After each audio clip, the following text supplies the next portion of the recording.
and welcome here to TalkFCB, and welcome back to the channel here today, guys, where we do have a full Barca news roundup coming your way. And today we have some pretty significant developments on Marcus Rashford and plenty of opinions on that too. We've got an update here on Dani Olmo as well, and the very, very latest once again on Marc-Andre Ter Stegen. Exactly what he was told by Hansi Flick and where we go from here now.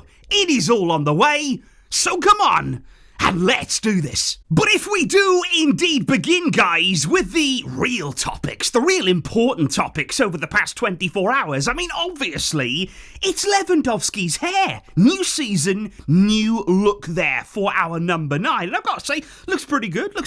But minutes after that, when he officially announced, the new style, well, Szczesny came on Instagram and seemingly joined in with the fun. And I think we were all thinking there, well, did they actually share the hair dye? Are they in on this together? But then actually, Szczesny posted a follow-up on Friday morning saying his wife wasn't a fan, so he's gone back, which I've got to say, that's a wise call. If your wife doesn't like it, you don't like it. That is the first thing you need to know. And then, although he did make another post saying she didn't like that one either, so this is the only solution left, which I'm pretty sure is a filter. At this point, I've kind of got no idea what Szczesny is going to come out at pre-season looking like. I guess we're going to find out here over the weekend. And what are we going to see next year in this Barcelona team? Could we see Blonde Hansi? But once again, guys, we do have a really intriguing super thanks question on the channel, and it all centres around Rodrigo, Real Madrid's Rodrigo, because I know plenty of Barca fans, they've kind of had the thought out loud, what about him? Is there any chance that this summer Barca could move for a Real Madrid player? Big shout out here to Yuka, really appreciate that there. And it's an interesting question, because the first thing to say is, Madrid want him gone. They want Rodrigo to leave the club this summer, and I've got to say with him, I think he's been very unappreciated over the past few seasons. Certainly there, he's got so much quality, so much individual ability going forward, but not only that, he actually works for the team. He is willing there to sacrifice a bit of glory for himself, maybe to work and actually be part of a unit here in the team. And I think that's rare right now. If you look at Real Madrid, that is very, very rare, especially in their front line. And I think he's really been pushed aside by big names coming into the club here. But as much as I do think, look, he's a great player and he is an outstanding winger. On both sides, he's been able to fit in really, really well.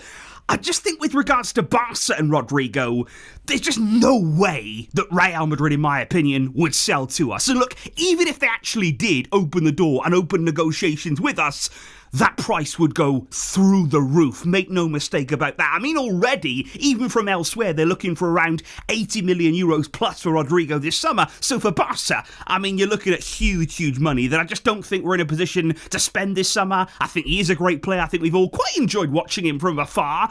Obviously he's a Real Madrid player, but he is a good one. And I do think if they lose him, they will lose quality. And ultimately, will they be able to sort of replace that selfless nature at Real Madrid right now? But then we must move on to the topic here of Dani Olmo, guys, because very exciting reports right now coming out about Dani Olmo. The feeling within the club, apparently, is that he is going to arrive in fantastic shape, ready for pre-season, which, of course, all gets underway from Sunday onwards, and I think that's great news there. You know that Dani Olmo is a player right now that we're looking at very, very closely when it comes to his physical condition. Now, the media say, actually, for the past 2 weeks leading up to pre-season, Olmo has actually been working very closely with his own personal physical trainer there to maximise his physical level ahead of the new season. And I want to make sure, really, that in this coming season, he's got every chance of, putting a real run of games together and having the kind of impact that we know that he can. Because I've got to say,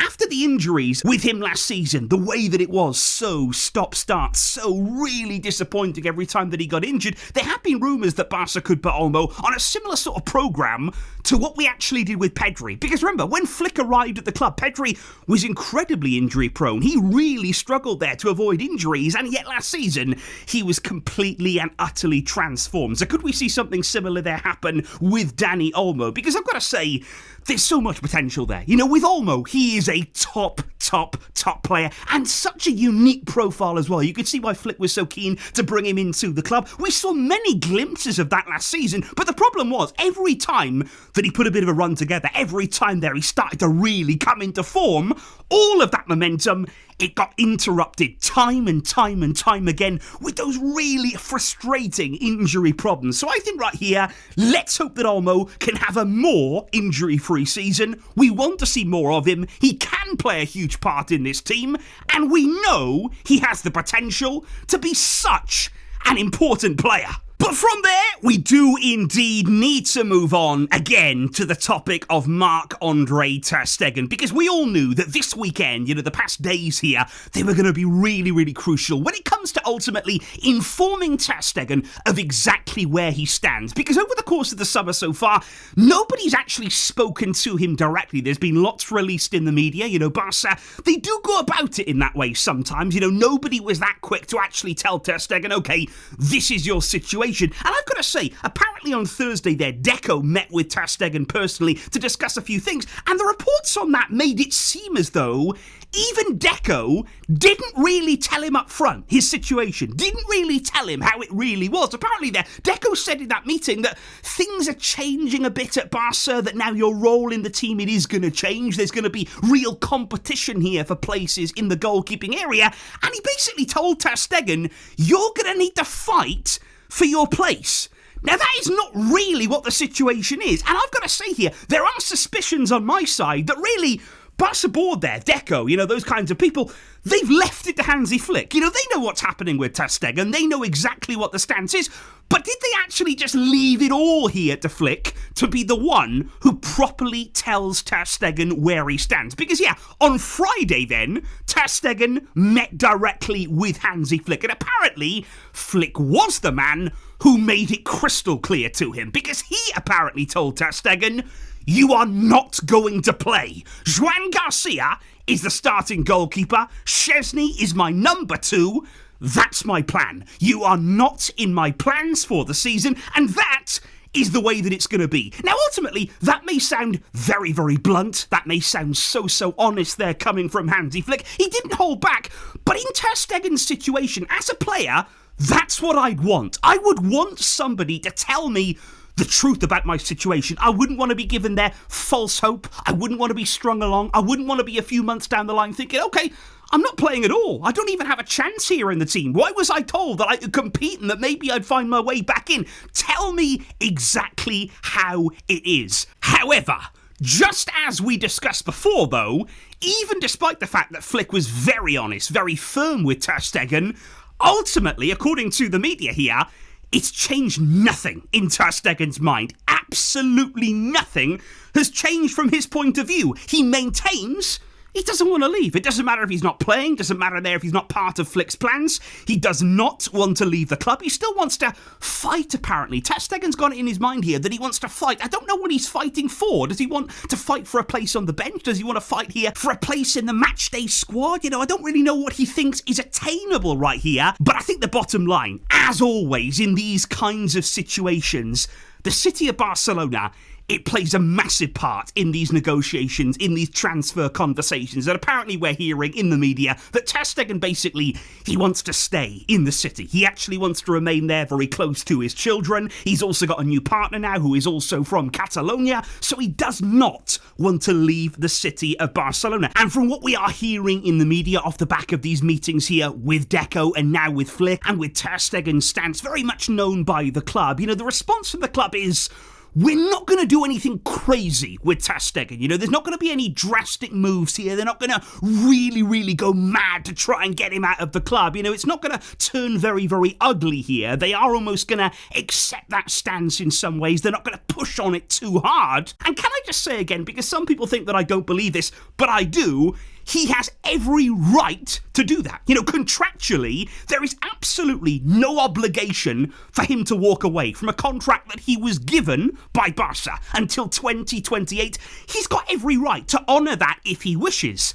But all that I would say on that is, as much as he's got that right, as much as he can do that, he could stay until 2028, even if he never plays another minute for Barca. But all that I would say is, I do not want to hear any complaints from him, because he knows his situation now. It's of no surprise to him if further down the line he hasn't got a single minute to his name. I don't want to hear him do interviews. I don't want to hear his agent do interviews during the season about a lack of game time, about potentially they're missing out on a World Cup with Germany. I do not want to hear one single complaint.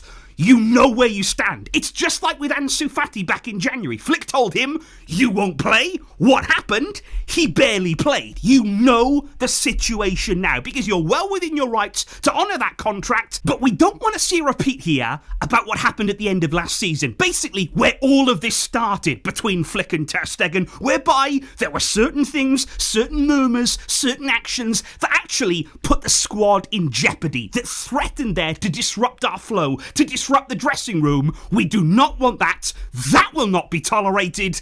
And if Ter Stegen wants to stay, he can have absolutely no complaints at any stage. However though, guys, we have to talk right here and right now about Marcus Rashford. Let's actually start here with the question coming in about what my opinion is on Barca potentially signing Rashford. You know, on the face of it there, generally, what do we think about this deal? What do we think about Marcus Rashford potentially pulling on a Barcelona shirt? And I've got to admit, when we were first linked, and it was many, many months ago now, with Marcus Rashford, my first reaction was, well, why? What exactly are we doing here? Of all the players in the world, of all the players that maybe Barca could go for, why are we so obsessed with Marcus Rashford?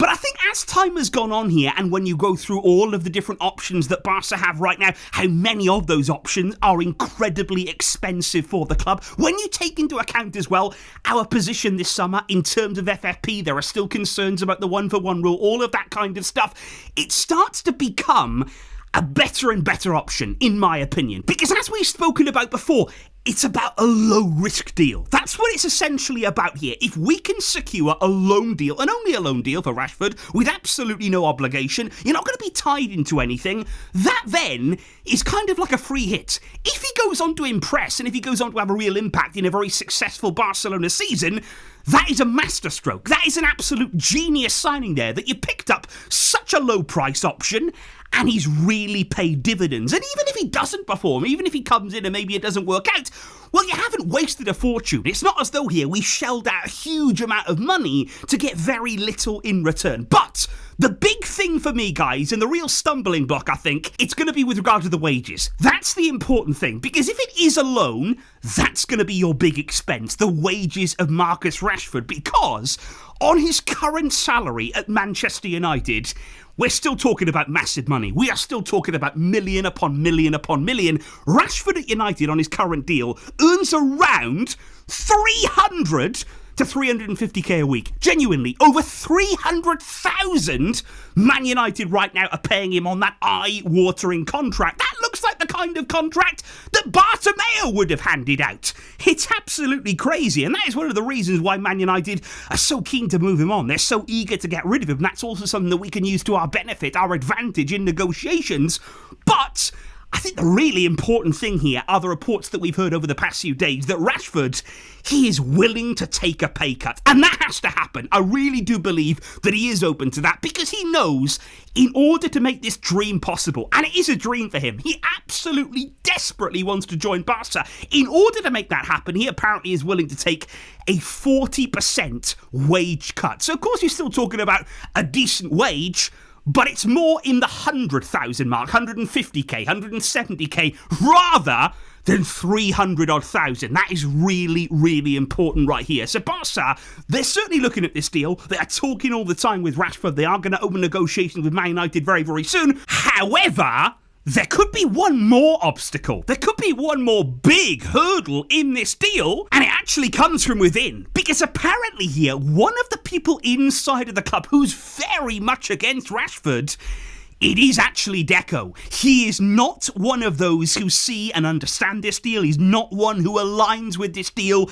And he right now remains unconvinced about it. So that is one thing that needs to be ironed out. I think Deco needs convincing here, whether that's Hansi Flick going to him and explaining how he'd fit his team. Now, in my mind, guys, if Flick can see Rashford as part of his plans, if he can see a clear idea for him in his team, then there's no need to explain anything. Simply say, that's what I need. You know, Deco at the end of the day, he's not picking the team. He's not the coach here. He doesn't have the tactical ideas about the way that we want to play. So if Flick can see him as part of his plans, and we believe here that Flick would be on board with the Rashford deal, then that is all that it should take. At the end of the day, we need to provide Flick with what he needs. And this is not the most glamorous option in the world. It's not the most incredible big name signing that you're ever going to get. But I think in our situation, in our very delicate situation right now, ultimately, we need to do what we can. We need to operate in a certain sort of market. And Rashford, he is an option. And I would say he's a decent option at this moment in time. But let me know, guys, what do you think about Rashford? I think there's a lot of conflicting reports right now. There's a lot of contrasting opinions as well from Barcelona fans. Would you like him at the club?